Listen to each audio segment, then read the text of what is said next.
everyone, I'm Captain Logan. And I'm Vince! And it's time once again! Recommend things. Hey Vince, it looks like you got more music for us. I do. Oh, what is it? You guys are gonna start thinking that I'm super into folk rock. I'm not. But you're like getting there? But this is something I've been into it for a number of years. I picked this up around 2006. A band named Amsterband. That's right. You always bring stuff that's like really obscure that I've never heard of. Now, Amsterband is now a famous band by a different name. Oh. So it's not obscure then? It's not as obscure. Okay. It's they now have a few albums out. They're called Ha Tonka. And I'm not saying that you right, because that's a lot less weird. Well, you know, I kind of like Amsterband more. I like that too, yeah. They fell off, what now? Ha Tonka. Kind of like Tonka trucks. Tonka. Yeah, except Tonka's like registered trademark. Like. Well, they're called Ha Tonka. Ha Tonka. Okay. Yep, I don't get it. All right. But are they plastic or metal? So, yeah. The thing that I like... it wasn't that funny. Yeah, I know. Yeah. I like Amsterband more than Ha Tonka. I know they're the same people. In fact, you can find Buckle in the Bible Belt by Ha Tonka, or at least I'm pretty sure you can. That's the name of this album. Now, I was in a bar in Emporia, Kansas, and these guys played. It was a little bar, and they were there. They were on tour, and they stopped through. And when I go to see a show, if I feel like I don't just buy the album because they're there. You know, great, support local music. That's great. But you have to be good for me to buy your album. I mean, I might buy a sticker if you're. You'd buy my album. I would. If I had an album, you'd buy mine. You wouldn't even care if it was good. You'd buy my album. That's right. Hey, I saw that. Oh, I thought I could sneak that by. Captain Logan, Spoken Words, The Blues. I might buy that album just for laughs. Spoken Words, The Blues. Because, yes, I love that idea. It's not even a verb. Get on it. Anyway, sorry. Captain Logan speaks the blues. Speaks the blues. That's right. I like this idea. So, I like this album. The cover art's really interesting. I'll get to the music in a second. The cover art's really interesting. Oh, that's cool. I like the belt. Yeah, and you see the little town on the belt. It kind of reminds me of something you would see in a Shel Silverstein book. That's exactly where I was about to go. And I was really into that when I was a kid, that Shel Silverstein stuff, which is a lot more recent than I thought it was. Yeah. Yeah, and for those of you who are like, recent, that was like the 80s. Yeah, but he thought it happened in 1860. Yeah, I thought it was old. No, that's not true. I thought it was more like 1960, but it's more like 1980. I thought Shel Silverstein was like in the Civil War. The Shelver War.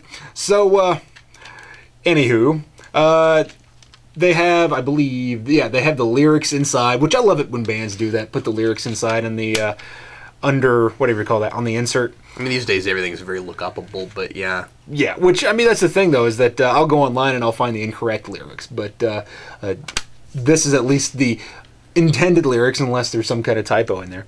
But I really enjoyed this album. There's some stuff in there that's very traditional. It's more rock than it is folk. So the thing that I recommended last time was mostly folk, a little bit of blues. This is very rockish, but it has kind of a folk tinge to it.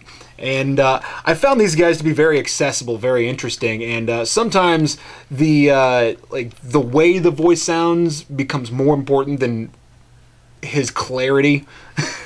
So there are times that I don't understand what they're saying.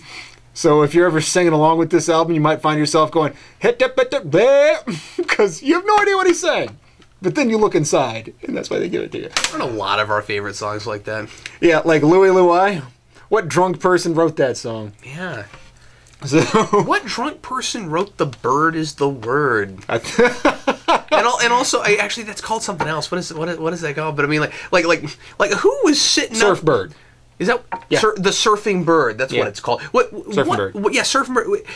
Like who was? I'm sure somebody will be like, well, obviously this is who wrote this. I don't remember, but like really, who's like laying up at night thinking of songs going like how does that come to you? You know what I mean? Like, how many orifices can I put the joint before I come up with this idea? oh God. So, these guys, they have their songs are listed on the front. A lot of it's really catchy, and a lot of it's really, some of it's really peaceful. I think it's a well put together album. It's not just a constant barrage of information, which I kind of feel like is very common nowadays, where it's very fast paced and it's all just like, here, put this in your head. And this stuff, I think, is a well-paced album, and it's something that you can relax to and something that you could dance to. It's good, solid music. Now, I can't speak that much for Ha Tonka. I listened a little bit to them, some of their more recent stuff. So did they change? Did their sound just change? Their sound is similar. You can tell that they're the same band, but the sound is similar, but I feel like this is more ingenuitous, to steal a word from a friend. Yeah, don't use that. and not because I'm proud of it either. I think there's a little more creativity in this. I think the sound is a little more original. You know, when I said that, I was trying to think of resourceful. Last night, I was like, we're having a party, and I was giving a speech, and I said ingenuitous, and everybody lost it, including Vince, because, you know, he always backs me up, man. I did this. I went, yeah. I like it. I don't. Ingenuitous. I like making up words. Hey, if Shakespeare can do it, why not? I feel like that ought to be a word. Is it not a word? Are we sure it's not a word? You know, I said to somebody once that... I mean, I haven't looked it up yet. I could have done that, but whatever. Anyway. I was talking to a friend once, and he said, I want to get a really big car. And I said, because you're looking to do something compensatory, right? And he said, that's not a word. And I said, I'm pretty sure it's a word. Compensatory? I'm pretty sure that's a word. And I look it up and I show it to him on his tablet. I said, look, compensatory. Wow. It's a word that exists. Granted, I'd never heard it before. I just kind of made it up. Just because you don't read doesn't mean it's not a word. And then... I don't know who we're talking about. That person might read. He does. Oh. So... Well, then there's no excuse. I thought it was really funny. And then the very next week... Came back the very next. It's always funnier when you say it about words that are obviously words. Like impulsive, that's not a word. Yeah, it is. It is. Anyway, I'm sorry, what? No, the word is a word, Mr. President. Anyway. So I highly recommend this if you guys can find it. Amsterband, Buckle in the Bible Belt. If not, then look it up by Ha Tonka. I'm not sure if this is available anymore because I bought this in a bar. While they were still called Amsterband. Was that their first album? Yes. Now, okay, so is this sorry, go ahead. If I'm wrong out there and somebody's like, no, Ha Tonka is a different band, then maybe I didn't do the appropriate amount of research. But I'm pretty sure I did. Where like it's just the lead singer or something and some other people. Yeah, it could be. I know there's some kind of connection between them. But if I'm wrong, I apologize. But I'm pretty sure it's. Is this possibly one of those, and I haven't listened to this, so I don't know, but just in your opinion, is this one of those situations where you have a band that puts out a solid first album and has and like just writes all their good stuff right out the gate, and then they just don't have any more ideas? Because I've like had this with some bands, and then sometimes it's like it takes 2 or 3 to get it right. And then they do a great album, and then they don't have anything after that. Like sometimes I feel this way. I feel this way sometimes about fiction writers and other kinds of artists, where like they have one really good solid project, and then like that's what was in them. That's what they had. Not to say that they could never do anything else, but just like so far they haven't been able to come up with it. I'm not going to throw any examples out, but I mean, I've kind of felt this way with some things. And you know, it's not that the stuff that their later stuff is bad. I wouldn't say that. I just sure, it's but mediocre by comparison. Yeah, I feel like it's trying to copy. Like, they're trying to get lightning to strike twice. And you can tell the similarities, and it's not bad. It's still bright and flashy, but it's not the same. I mean, it doesn't hold that same originality, originalism, original-facing. So... You just gotta have ingenuity. You gotta be ingenuitous. Yeah. That was really funny to me. I will throw out an example. Deep Blue Something. Deep Blue Something was a band in the early 90s that did a song called Breakfast at Tiffany's, and I listened to their album, and Breakfast at Tiffany's is a great song. And I didn't like anything else on the album. Yeah.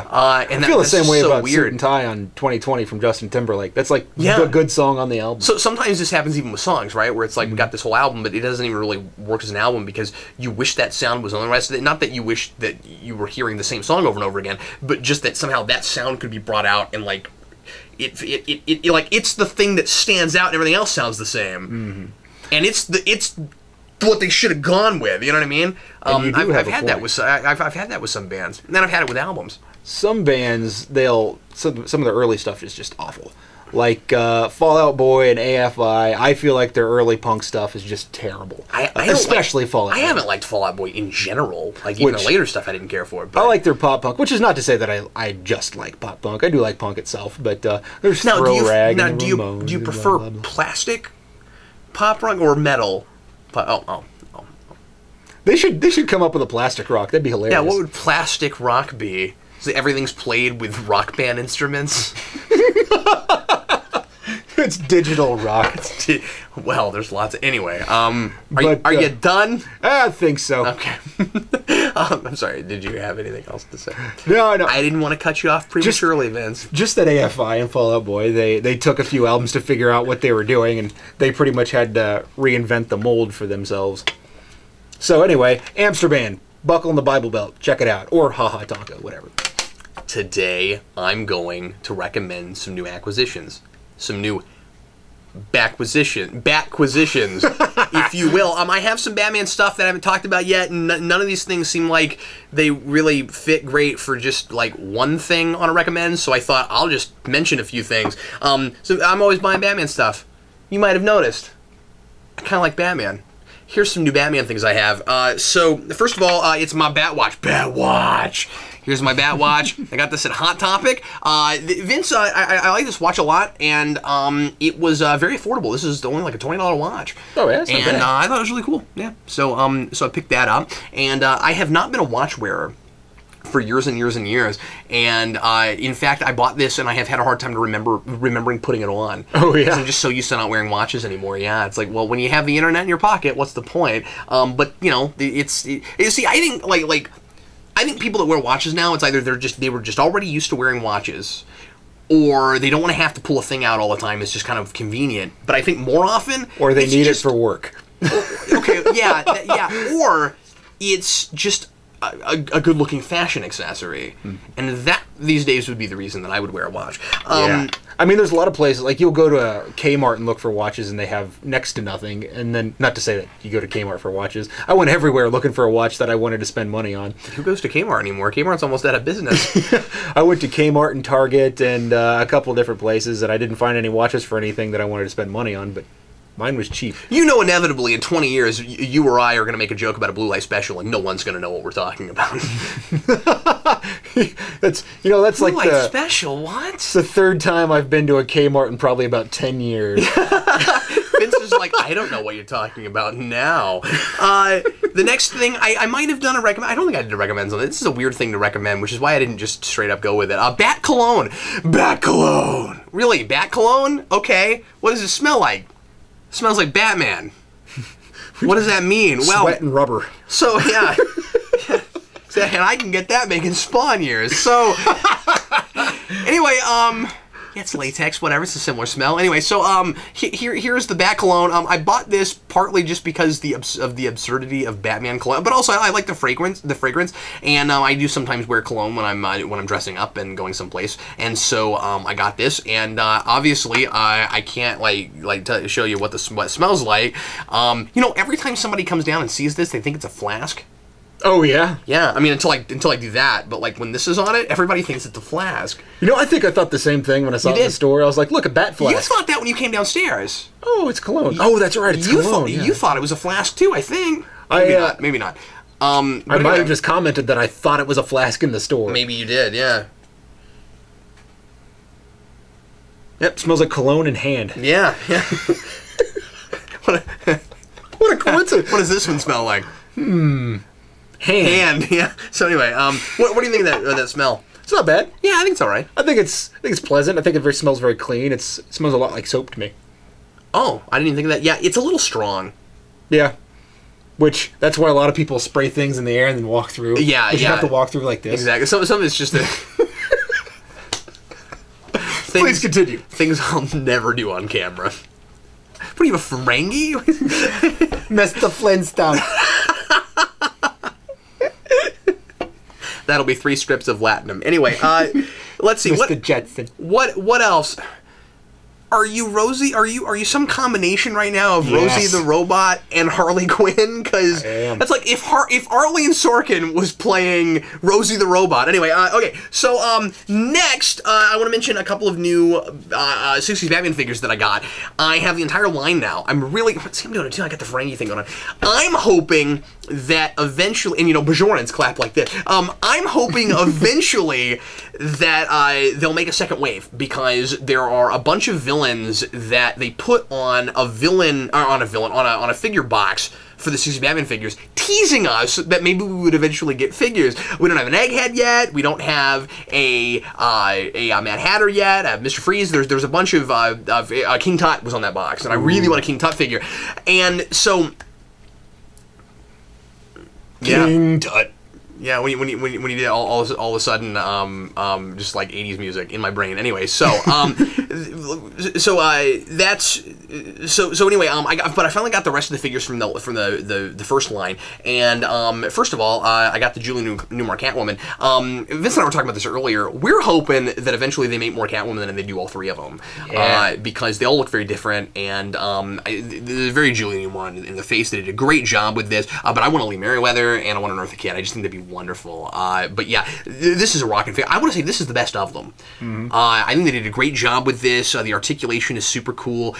She's really lanky. She just she looks like really athletic. I think it's a very impressive looking figure. And then Jason, for my birthday a few months back, got me the Surfin' Batman.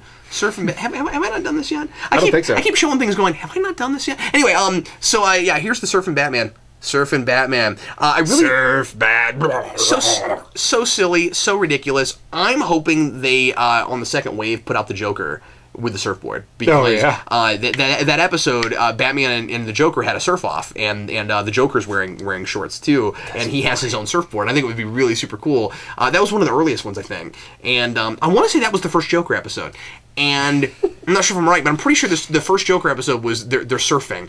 But anyway, so I thought it was really funny they made this. It's ridiculous that they made this before they made a proper regular Robin figure that actually fits in the frickin' Batmobile. But anyway, so they're Surfing Batman. So there's some new acquisitions, some new Batquisitions. And thanks everybody for watching. Sure hope you enjoyed it. He also has a new can of Mountain Dew. Yeah, well, it's half drunk so far though.